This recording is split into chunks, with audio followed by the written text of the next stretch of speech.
Nova publikacija Libeka, Zloupotreba naroda, priroda populizma u Srbiji, upravo je izašla iz štampe. Ova publikacija sastoji se od 11 eseja koji propituju osnovne karakteristike i uzroke populizma i autoritarnih tendencija vlasti u Srbiji. Tekstovi razmatraju ovu problematiku iz ugla jezičkog narativa, psihologije, ekonomije i ljudskih prava. Posebna pažnja posvećena je i odnosu vlasti prema medijima, političkim partijama i obrazovanju u Srbiji.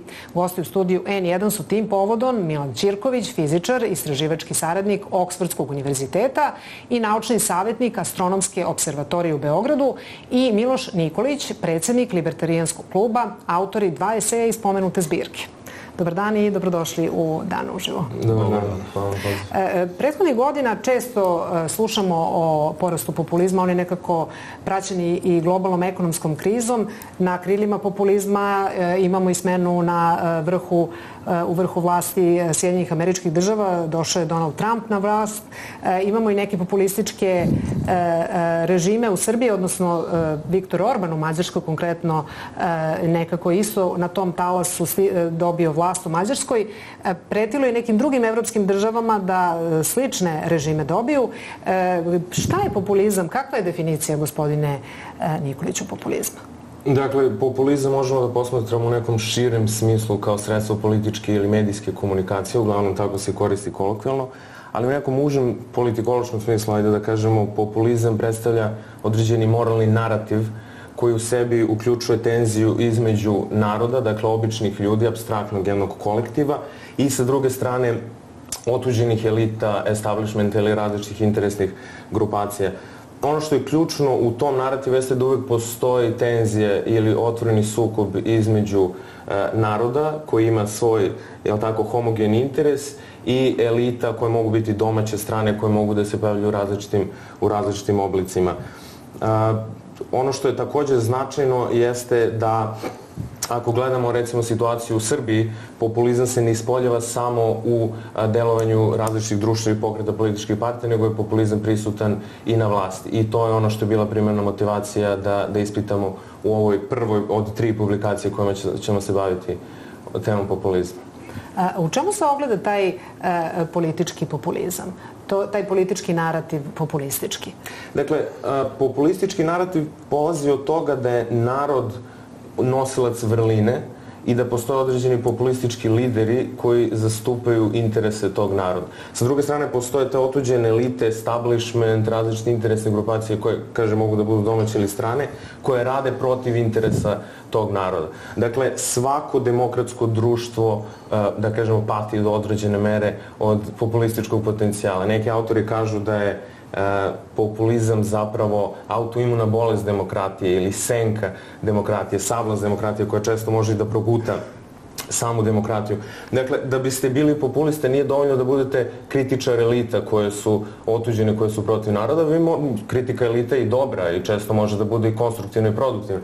Ali populizam uvijek podrazumeva i kritikovanje pluralizma, dakle reprezentativne demokratije. U tom smislu, dakle, važno je kod populiste da se on predstavi kao jedini predstavnik tog homogenog interesa naroda i da u tom smislu traži podršku. Jednom kada dođu populistički lideri na vlast, oni ispoljavaju različite tendencije, ali postoji nešto što je zajednički konsenzus oko toga kako se ponašaju. Pre svega dolazi do onoga što se zove preuzimanje države ili preotimanje države, kada se različiti politički procesi pripreme izvršenje, sprovođenja odluke odviju mimo očiju javnosti, dakle ne dolazi do transparentnog i odgovornog ponašanja političkih aktera, dolazi do masovnog klijentelizma sa svoje strane. Dakle, masovni klijentelizam podrazumeva da unutar javnog sektora sada populistički lideri omogućavaju različitim akterima iz društva da dođu do beneficija kako bi političari dobili podršku od njih i naravno prisutan je taj opšti napad na civilno društvo i na medije. Gospodine Ćirkoviću, šta je to toliko privlačno u populizmu? Imali smo i uopšte Evropa i ceo svet su imali loše iskustva iz prošlosti i dalje je on kao magnet. Pa u nekom smislu reči to su usponi i padovi, zato što od doba prosvjetiteljstva, otprilike kada su se formirale savremene vrednosti savremenog građanskog društva, mi imamo neprestane uspone i padove toga. Znači, s jedne strane imamo ekspanziju stvari koje su tekovina prosvjetiteljstva, obrazovanja, industrializacija, automatizacije ljudskih prava i slično. Sa druge strane se svako malo pojavljuju pokreti koji su na ovaj ili onaj način regresivni i na ovaj ili onaj način bi želeli da nas vrate u neko prethodno doba, bilo to neko srednjevekovno, navodno religijski harmonično društvo, bilo neki drugi oblik organskog društva, u svakom slučaju kolektivizam, dakle, nasuprot individualizmu kao jednoj od najvažnijih tekovina prosvjetiteljstva. Sad, vi ste se bavili u vašem eseju populizmom u obrazovanju i zvuči možda malo i neobično, jer prosto nam se čini da je on rezervisan samo za to političko obraćanje biračima i manipulacija biračkim telom. Međutim, vi kažete u jednom trenutku da se populizam u obrazovanju manifestuje, mnogobrojne su manifestacije i višeslojne populizma u obrazovanju. Na jednom nivou imamo krijumčarenje, prodaje ispitnih pitanja, smenjivanje ili postavljanje direktora škola ili dekana fakulteta po partijskim, ideološkim ili koruptivnim linijama, infiltracije podmladaka političkih stranaka u škole, fakultete, skandali na tržištu udžbenika, falsifikovani doktorati i diplome, i kažete da se mediji time bave možda 3-4 dana, evo prihvatamo i tu kritiku, i kažete ne bavimo se strukturnih, suštinskim problemima koji se tiču populizma u obrazovanju. Koji su to problemi? Apsolutno. Pa, problemi su na samom nivou, znači toga na koji način se razmišlja o obrazovanju. Kod nas se o obrazovanju ne razmišlja racionalno, nego se razmišlja kroz mitove. Najčešći mit je o tome da su naše škole sjajne i da su naše škole odlične. Eto, samo neki nesrećni sticaj okolnosti je doveo do toga da, recimo, imamo slabe rezultate na PISA testovima i na drugim objektivnim merilima znanja. Prvo, trebalo bi da demaskiramo i raskrinkamo te mitove. Naše škole uz časne izuzetke, uz puno poštovanje časnih ljudi koji rade u njima, nažalost, nisu tako dobre, one nisu ni evropskom vrhu, pogotovo nisu u svetskom vrhu.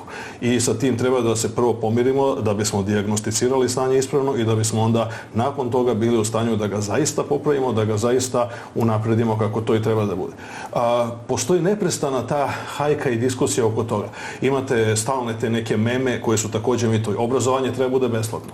Pa čujte, kao prvo, ne samo što nema ničeg besplatnog, nego je samo pitanje kako su troškovi sakriveni i raspoređeni. Kao druga stvar, kao što kaže jedna poznata izreka koja se pripisuje različitim autorima, jedan najčešće Dereku Boku, nekadašnjem rektoru Harvardskog univerziteta, koji je rekao, ako je obrazovanje jako skupo, pokušajte sa neobrazovanjem.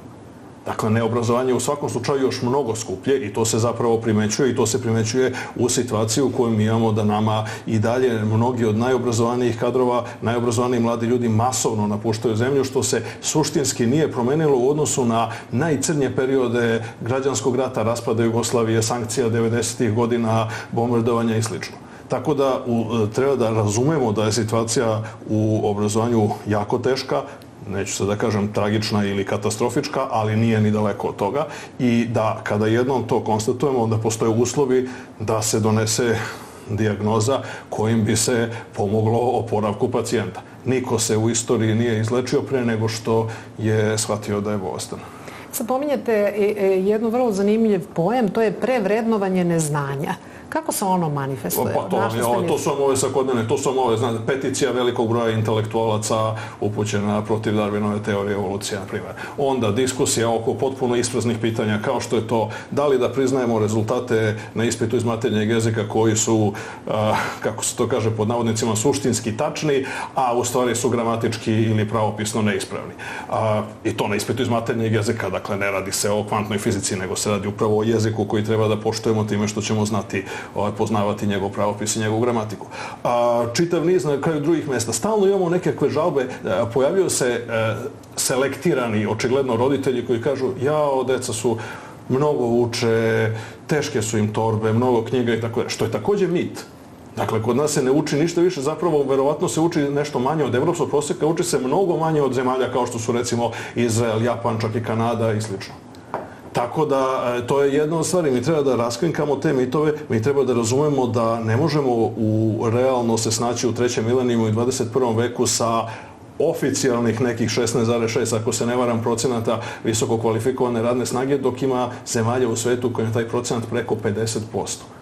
Dakle, jedan od najmračnijih populističkih mitova i zabluda jeste ta ideja koja se vrlo često kod nas provodi, a šta će sad šta svi idu na te fakultete, šta svi da uče, ne mogu svi da budu, ne znam, doktori nauka. Tačno, ali savremena civilizacija je dovela do toga da od nekadašnjih, recimo, 1% visoko kvalifikovane radne snage na početku industrijske revolucije, danas imamo 10-ak zemalja sveta koje su prešle psihološku i simboličku granicu od 50%. Znači, recimo, Kanada je prva, ako se ne varam, 2004. ili 2005. prešla tu granicu, ona ima više od 50% visoko kvalifikovane radne snage. Pričamo sada o populizmu, politici, obrazovanju. Gospodine Nikoliću, kakvu štetu populizam nanosi društvu? Populizam nanosi ogromnu štetu, zavisi u kom obliku se pojavljuje i gde. Ali mi očigledno imamo primere razne u skoro svim oblastima života. Tako je. Pa najočigledniji primjeri štetnosti populizma su svakako štetnosti ekonomskog populizma, je li tako? Dakle, naše društvo je opterećeno različitim ekonomskim mitovima i zabludama koje naši političari jako vešto koriste, često svesno i manipulativno, a često na tom talasu neznanja. Tako da vidjet ćete često, mi smo to vidjeli u analizi rada fokus grupa koje smo imali pri izradi ove publikacije, da je u našem negde diskursu dosta prisutan taj mit o domaćoj privredi kao nastavljaču SFRJ nezavisnosti, kao jednom samodovoljnom entitetu gde nam nisu potrebne strane investicije, gde nema potrebe na bilo koji način da se oslanjamo na strani kapital i tako dalje. To je također protekcionistički mit. Dakle, mit da bi država trebalo da štiti domaće kompanije, da bi država trebalo carinama i drugim barijerama da štiti domaću proizvodnju. Videli smo to na primjeru IKEA, otprilike kakve se rasprave vode, do niza drugih stvari. Od toga da bi trebalo da iskoristimo potencijal izvoza u Rusiju i ako uopšte ne razumemo dovoljno koliko je rusko tržište zapravo malo, koliko su transportni troškovi veliki i tako dalje. Sve te posljedice neznanja, ja bih rekao, političari vešto koriste i onda na tom talasu reprodukuju različite pogrešne ekonomske politike čiji smo svi taoci, otprilike. Kažete, svi smo taoci, ali evo šta je još jedna definicija populizma koja je dosta dobra i mislim da odslikava pravo značenje te reči. Teži da ubrza sporost demokratskog procesa, populizam zapravo teži da prečicama prodre do obećanog blagostanja i sigurnosti. Tako je. Dakle, političari koriste, posebno u današnjem globalizovanom svetu gdje su ljudi navikli na brze odgovore, na brze razrešenje različitih situacija, političari koriste tu jedno nestrpljenje koje postoji kod birača. I nameću je narativ da je potrebno samo da pravi ljudi, moralni, časni, pošteni dođu na određena mesta da zauzmu javne funkcije i da će sistem početi da radi za običnog čoveka. Dakle, pretpostavka populista je uvek takva da sistem i pravila igre rade u korist elita, a da samo treba da dođu prave vođe naroda koje će, jel tako, zauzimajući te pozicije da odgovore interesu naroda. Tako da u tom smislu primetno u različitim analizama da populisti zapravo nude te brže izlaze iz složenog procesa vladavine prava, demokratskog odlučivanja i tako dalje. Naravno, ne treba razumjeti populizam kao antidemokratski proces, to je jako bitno. Dakle, sam populistički talas je, dakle, hipertrofirani demokratski refleks. To je neposredna demokratija par excellence. Dakle, što više otprilike populisti zauzimaju javni prostor, oni se više pozivaju na tu volju naroda i na tu težnju da, kao što kažem, zaobilazeći različite stvari, posredničke takozvane institucije, oni dođu do ispoljavanja volje naroda na vlasti. Kad govorimo o populizmu i ekonomiji, najčešće imamo slučaj da čujemo ona obećanja da ćemo bolje živjeti u nekim kratkim rokovima, što je najčešće nemoguće i to skoro svi već znaju, ali nekako često slušamo takve poruke i da li verujete da ljudi i dalje veruju takvim obećanjima? Pa, mislim, podrška vladajućoj partiji govori, nažalost, da ljudi veruju, nada umire poslednje, da žele da veruju, ljudi se nadaju, ljudi su očajni sa pravom, ljudi su izgubili poverenje u dosadašnje političare i političke opcije. Naš predsjednik nameće jedan, da kažemo, pristup koji podrazumeva neku promjenu svesti i sistema vrednosti, što je potpuno pogrešan način razmišljanja. Dakle, umjesto da se bavimo promjenama institucije, reformom države, smanjivanjem državnih ingerencija, manjom javnom potrošnjom, kako bi se društvo odlepilo od te simbiotičke veze za državu. Mi se bavimo pričama o promeni sistema vrednosti, što mislim da je potpuno pogrešno. Najbolja promena bi bila ukoliko bi se sistem reformisao i ukoliko bi se stvorila pravila igre da dođe do pozitivne selekcije i da sami ljudi mogu da ispolje neke svoje kvalitete. Hvala vam na ovom gostovanju. O populizmu su govorili Milan Ćirković i Miloš Nikolić. Vi ostanite uz Dan uživo.